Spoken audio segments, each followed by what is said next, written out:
Hello दोस्तों, नियति PCS classes में आप लोगों का स्वागत है। मैं हूं कोमलकांत और अभी हम चर्चा करेंगे बीपीएससी के संदर्भ में, और ख़ास करके अभी चर्चा करेंगे कृषि सेवा के लिए जो इंटरव्यू का आयोजन होना है बीपीएससी के माध्यम से, उसके संदर्भ में। क्योंकि बहुत सारे लोग अभी जो है परेशान हैं कि कैसे तैयारी करें, और छठ का जो समय था उसमें जो है कि लोग तैयारी अच्छे ढंग से नहीं कर पाए हैं। और सबसे बड़ी चीज़ ये है कि अभी जो एडिशनल रिजल्ट जो दिया गया है, आरक्षण का जो दायरा मतलब पहले जनरल के लिए जो घटा था, वो जो है कि 25 से बढ़कर 40% हो गया है कि मतलब जनरल कैंडिडेट होंगे। तो ऐसे में जनरल लड़कों का रिजल्ट जो है कि जारी किया गया है, अतिरिक्त रिजल्ट जारी किया गया है।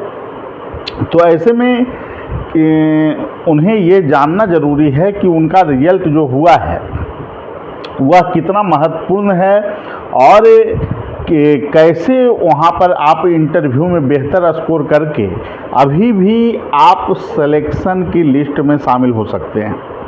देखिए दोस्तों, जो आपको अभी जो स्थितियां हैं उसके अनुसार जो नया जो कटअप तैयार हुआ है उसके आधार पर रिजल्ट जो है कि जनरल कैटेगरी में बढ़ाए गए हैं। निश्चित है कि कुछ ऐसे भी छात्र होंगे जो अन्य कैटेगरी के, वो जो है कि मेंस में ही उनका प्रभावित हो जाएगा, क्योंकि उनका कटअप का दायरा जो है कि बढ़ा होगा, पहले से जो है कि कम रहा होगा, और जो आरक्षण का दायरा आरक्षित कैटेगरी में घटा है उसका भी उस पर असर पड़ा होगा। लेकिन यहाँ समझना ये ज़रूरी है कि जो एडिशनल रिजल्ट जारी हुए हैं उन छात्रों की क्या संभावना है सिलेक्शन की, और कैसे वो बेहतर परफॉर्मेंस इंटरव्यू में करें कि उनकी संभावना बढ़ जाए। सबसे बड़ी चीज़ ये है कि अभी जो रिजल्ट जारी किए गए हैं वो बॉर्डर लाइन पे उनका स्कोर है। लेकिन यह भी जानना महत्वपूर्ण है कि इंटरव्यू में अगर वो बेहतर परफॉर्मेंस करते हैं, अगर मान लेते हैं कि वो 35-37 अंक ले आते हैं, तो निश्चित रूप से सफलता के चांस काफ़ी बढ़ जाएंगे। क्योंकि जो स्कोर जो होता है, जो कटअप तैयार होता है मेंस में, वहाँ पे 2-3 नंबर 5 नंबर के अंतराल पे बहुत सारे लड़के होते हैं, और यहाँ पर यह ज़रूरी हो जाता है कि इंटरव्यू में वो बेहतर परफॉर्मेंस करें। क्योंकि आप लोगों की जो थी ऑब्जेक्टिव परीक्षा हुई, उसके बाद आप लोग का इंटरव्यू हो रहा है, तो इसमें बोलने की शैली कैसे आप प्रभावी ढंग से इंटरव्यू वहाँ पर दें, ये काफ़ी महत्वपूर्ण हो जाता है। और ये जो है कि एग्रीकल्चर के फील्ड में आपको जो जानकारियाँ हैं, आप तो बहुत सारी चीज़ों को जान भी रहे होंगे, और इंटरव्यू की कैसे बेहतर ढंग से प्रिपरेशन किया जा सकता है, उसके संदर्भ में चीज़ों को क्या क्या देखना है, किन किन चीज़ों को बेहतर ढंग से आपको काम कर लेना चाहिए, यह जानना महत्वपूर्ण है। तो आप जिस संस्थान से आपने पढ़ाई किया उसके बारे में आपको जानकारी होनी चाहिए, और साथ में आपका जो बायोडाटा है उस पर बेहतर पकड़ हो। आप किस यूनिवर्सिटी से पढ़ाई किए, उस यूनिवर्सिटी के बारे में भी आपको कुछ जानकारियाँ अलग से होनी चाहिए, और आपकी शैक्षणिक गतिविधि अन्य जगह अगर हुई है, या फिर पूर्व में किसी सेवा में आप जो है कि कार्य कर रहे हैं, कोई सेवा आप दे रहे हैं, कोई सर्विस गवर्नमेंट में आप हैं, तो उसके संदर्भ में भी आपको विशेष जानकारी आपके पास होनी चाहिए। आप 10th 12 अगर किसी प्रसिद्ध लोकप्रिय संस्थान से किया है, तो उसके संदर्भ में आपको विशेष जानकारी आपके पास होनी चाहिए। एग्रीकल्चर के फील्ड में बिहार में खास करके कौन कौन सी यूनिवर्सिटियां हैं, कौन बेहतर काम कर रही हैं, इसके बारे में भी आपको जानकारियां होनी चाहिए। बिहार से खास करके जो लोग बिलोंग करते हैं या फिर अन्य राज्य से भी बिलोंग करते हैं, तो अपने डिस्ट्रिक्ट के बारे में आपको जानकारी विशेष तौर पे होनी चाहिए कि आपके डिस्ट्रिक्ट में क्या क्या रिसोर्स है। क्योंकि बहुत सारे लोग आपको बोल देंगे कि डिस्ट्रिक्ट से प्रश्न नहीं आते हैं, लेकिन जो देखा गया है, इस बार भी हमने देखा, बहुत सारे लोग हमसे जुड़े हुए थे, तो डिस्ट्रिक्ट से सवाल होते हैं। 2-3 लड़कों को छोड़ दिया जाए, लड़कियों को तो फिर उनसे सवाल किया गया है। किशनगंज की एक जो है कैंडिडेट थे, उनसे जो है कि आपको लगभग 7-8 क्वेश्चन डिस्ट्रिक्ट से पूछे गए हैं। तो डिस्ट्रिक्ट को बिल्कुल इग्नोर नहीं करना है। वो उस डिस्ट्रिक्ट में जो है कि का स्थापना कब हुआ, उसका बाउंड्री क्या है, उसमें जो है कि आपको एग्रीकल्चर आधारित क्या क्या रिसोर्स है, वहाँ पे किस किस चीज़ की खेती होती है, इसके संदर्भ में भी आपको जानकारी होनी चाहिए। अगर कोई कृषि के संदर्भ में विशेष रूप से जीआई टैग किसी फसल को वहाँ दिया गया हो तो उसके संदर्भ में जानकारियाँ होनी चाहिए। तो इस तरह से ज़िले का समग्र जानकारी आपके पास होना चाहिए। बिहार को कितने कृषि जोन में बांटा गया है, किस किस कृषि जोन की क्या क्या विशेषताएं हैं, जलवायु परिवर्तन का एग्रीकल्चर पर क्या प्रभाव पड़ रहा है, एग्रीकल्चर को कैसे आप जो है कि लाभकारी व्यवसाय के रूप में तब्दील कर सकते हैं, जो महत्वपूर्ण क्रॉप हैं, फसल है महत्वपूर्ण, उसके संदर्भ में भी आपको बीपीएससी में जानकारियाँ पूछी जाती है। खास करके कुछ फसल जिनका पोजीशन बेहतर है बिहार में, जैसे चावल उत्पादन में बेहतर परफॉर्मेंस है बिहार का, जो है कि आपको गेहूं उत्पादन में बेहतर परफॉर्मेंस है, मक्का में बेहतर परफॉर्मेंस है। तो इस संदर्भ में आपको जानकारियाँ, उसके वेराइटी कौन कौन से हैं, कौन कौन से किस्म जो है कि बेहतर उत्पादन करते हैं, किस बेल्ट में उनका उत्पादन होता है, ये सभी भी जानकारियाँ आपके पास होनी चाहिए।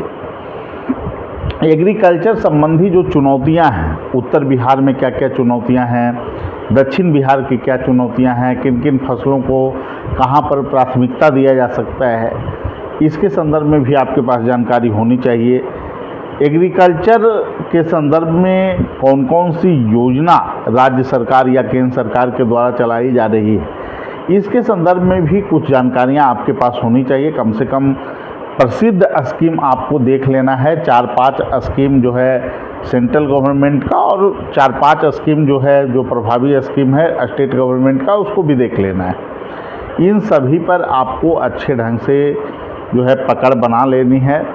इसके अलावा जो आपको प्रश्न पूछे जा रहे हैं, मतलब पिछले बार पूछे गए इंटरव्यू जो चला है प्रथम फेज का, उसमें बायो फर्टिलाइज़र से जैविक कृषि को कैसे बिहार में बढ़ावा दिया जा रहा है, क्या उसके लिए प्रयास किया जा रहा है राज्य सरकार की तरफ से, और फिर कि जो है किस फसल में कौन सा रोग होता है, इसके बारे में, डिजीज के बारे में भी प्रश्न पूछे गए हैं। तो उसको भी थोड़ा सा आपको देख लेना है। और इसके संदर्भ में कृषि का अगर देखा जाए कि क्या क्या चुनौतियां हैं कृषि के संदर्भ में, जैसे कि आपको पराली की जो समस्या है उससे भी रिलेटेड क्वेश्चन पूछे गए हैं। तो बिहार में पराली की समस्या किन किन बेल्ट में है, पराली की समस्या के लिए कैसे निजात जो है कि उससे मिल सकता है, इसके संदर्भ में भी आपको जानकारियाँ होनी चाहिए। कुछ सिचुएशनल बेस्ड क्वेश्चन जो एग्रीकल्चर पर आधारित हो सकते हैं, वैसे प्रश्न भी स्टूडेंट से पूछे गए हैं।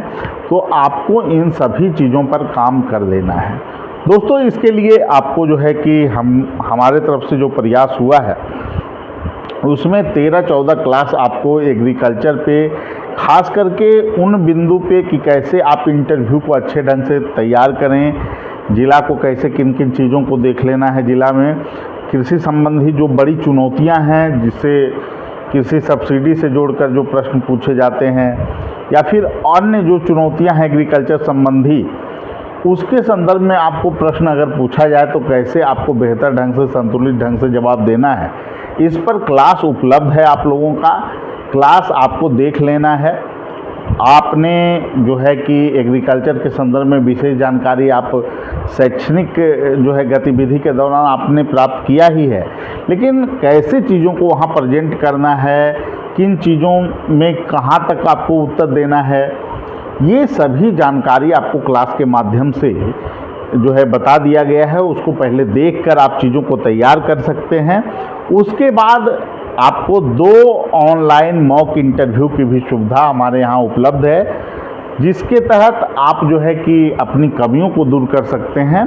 तो समय कम है दोस्तों, बीच में छठ का भी समय था, तो ऐसे माहौल में जो है कि मानसिक रूप से आप जब सामाजिक गतिविधि में शामिल रहते हैं तो उस समय बेहतर ढंग से आप चीज़ों को तैयार भी नहीं कर सकते हैं। और चूँकि आपको दिमाग में ये रखना है कि आपने एग्रीकल्चर संबंधी जानकारियाँ आपको है, तो ऐसे में जो है कि आपको सिर्फ इतना काम करना है कि आप कॉन्फिडेंस के साथ जाएं।